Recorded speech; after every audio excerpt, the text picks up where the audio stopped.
एवं बुद्धेः परं बुद्ध्वा संस्तभ्यात्मानमात्मना जहि शत्रुं महाबाहो कामरूपं दुरासदम्। अर्थात भगवान श्री कृष्ण ने कहा, हे अर्जुन, इस प्रकार बुद्धि से श्रेष्ठ अर्थात सूक्ष्म, बलवान और अत्यंत श्रेष्ठ आत्मा को जानकर और बुद्धि के द्वारा मन को बस में करके, हे महाबाहो, तू इस काम रूप दुर्जय शत्रु को मार डाल।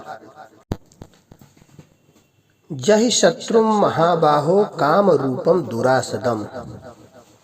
अर्जुन को महाबाहो अर्थात सूरवीर कहकर भगवान यह लक्ष्य कराते हैं कि तुम इस काम रूप शत्रु का दमन करने में समर्थ हो। संसार से संबंध रखते हुए काम का नाश करना बहुत कठिन है। यह काम बड़ों बड़ों के भी विवेक को ढक कर उन्हें कर्तव्य से च्युत कर देता है, जिससे उनका पतन हो जाता है। इसलिए भगवान ने इसे दुर्जय शत्रु कहा है। काम को दुर्जय शत्रु कहने का तात्पर्य इससे अधिक सावधान रहने में है। इसे दुर्जय समझकर निराश होने में नहीं है।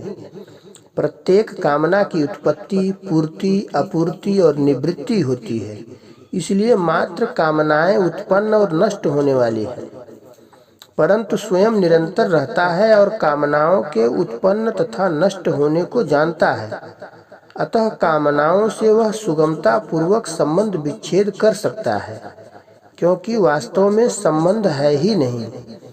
इसलिए साधक को कामनाओं से कभी घबराना नहीं चाहिए। यदि साधक का अपने कल्याण का पक्का उद्देश्य है तो वह काम को सुगमता पूर्वक मार सकता है। कामनाओं के त्याग में अथवा परमात्मा की प्राप्ति में सब स्वतंत्र, अधिकारी, योग्य और समर्थ है, परंतु कामनाओं की पूर्ति में कोई भी स्वतंत्र, अधिकारी, योग्य और समर्थ नहीं है, कारण कि कामना पूरी होने वाली है ही नहीं।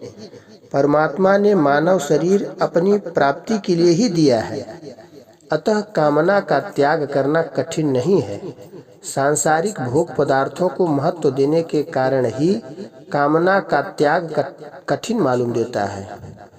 सुख की कामना को मिटाने के लिए ही भगवान समय समय पर दुख भेजते हैं कि सुख की कामना मत करो। कामना करोगे तो दुख पाना ही पड़ेगा। सांसारिक पदार्थों की कामना वाला मनुष्य दुख से कभी नहीं बच सकता। यह नियम है, क्योंकि संयोग जन्य भोग ही दुख के हेतु है।